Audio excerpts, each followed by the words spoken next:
preview his speech tonight for you? The speech tonight's going to talk about his vision for America. It's going to talk about the tough times we're facing. It's going to talk about the consequences of failed leadership both in the world and in the United States. But it's going to say that you can make a difference with effort. So a little off prompt, a little off script, you think? He'll be Donald Trump tonight. Thank you. Paul Manafort, the campaign chair, talking about this big speech for Donald Trump tonight. We've just, from the campaign, received some excerpts of that speech, and he begins that he humbly and gratefully accepts the nomination for the presidency of the United States. Let's bring in our panel. Syndicated columnist Charles Krauthammer, Fox News senior political analyst Britt Hume, Mara Liasson, national political correspondent of National Public Radio, and Tucker Carlson, host of Fox and Friends Weekend. Starting with the humbly, obviously, Charles, but this speech, what do you think is going to be the main thrust of it? What does he have to do? Look, this is his reintroduction to the American public, but in some way an introduction because not everybody follows closely the Republican nominating process. So he's reaching out now to you need 65 million people to win the general election. And the majority of them have not really seen him. And this is his chance to make a second introduction. I do think we've heard all the negative, the reason to vote for him because Hillary would be unacceptable. We've had 3 days of that. He now has to do one speech, one day on why he's the man. A lot of rhetorical tools on these excerpts, Tucker, where he says that I am your voice, much like his son did about these different neighborhoods that are struggling. He says, I am your voice. That's exactly what he needs to do. I agree completely with Charles.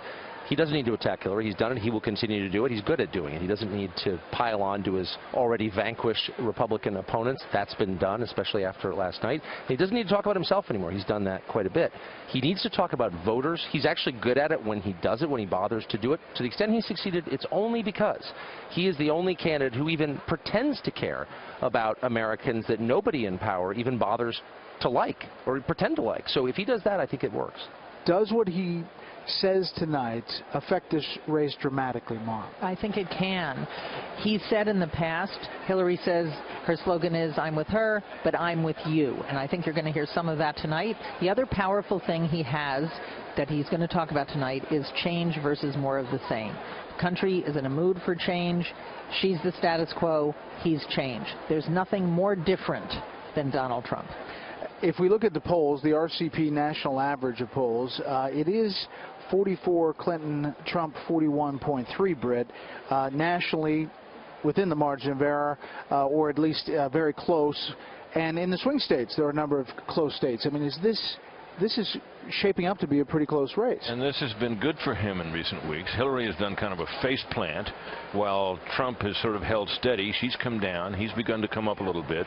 This is a real opportunity for him. You know, it is one of the striking facts of this whole campaign that Donald Trump, of all people, you know, the guy with the glittering gold furnished apartment in New York and the golf clubs all over the place, who lives a life of incomparable luxury, is the guy that has struck the chord with the working man and woman and the forgotten middle class. Of course, they were always talking about the forgotten middle class. The truth is that all campaigns are always about the middle class, but they're not forgotten at all. They're not forgotten at all. But if you can convince them that you think they've been forgotten and you're going to help them, you can win. And that will be what he's trying to do tonight. He needs to have people listen to what he says.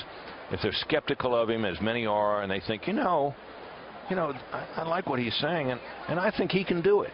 And if that comes through, this will take him a long way. These speeches are one of the few chances you get, these convention addresses, to reintroduce yourself, as has been suggested earlier, and people remember them. They make a difference. And they're seen by a lot of people. America.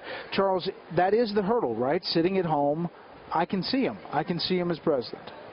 And look, between now and the first debate, this will be the last time he's going to have an audience of this size. And he'll be able to make that case. And remember, in the debate, that's sort of a jousting affair. That depends on the other player. That's a game of tennis.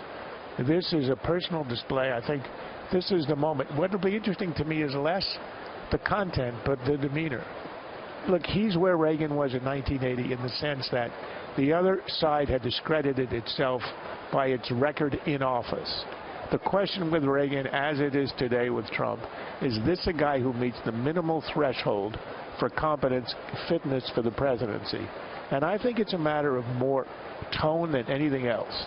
The 1980 campaign ended when Reagan, who was going to be the warmonger, blow up the world, very genially turned to Jimmy Carter during an attack and said, "Oh, there you go again." It was over. All right, briefly down the row here, starting with you, Charles, about this journey.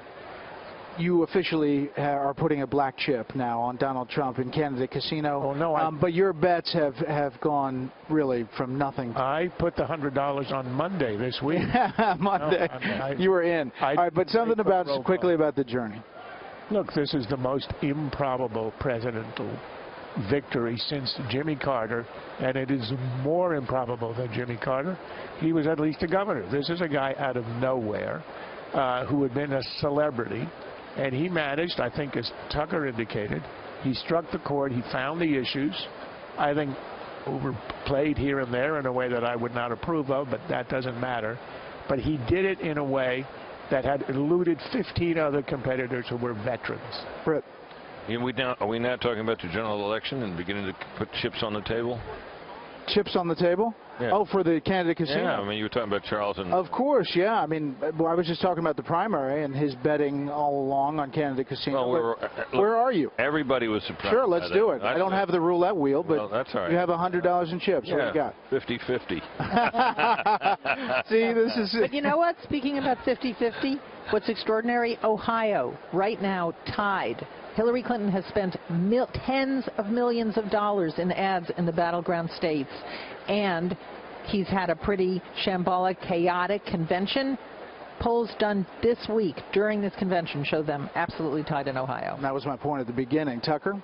I would just say that this is not a leading indicator. It's the last indicator of the fact we're at a total pivot point. The economy and our culture and the population have totally changed in the last 25 years, and the people in charge didn't notice. And so everything is changing, not just our politics.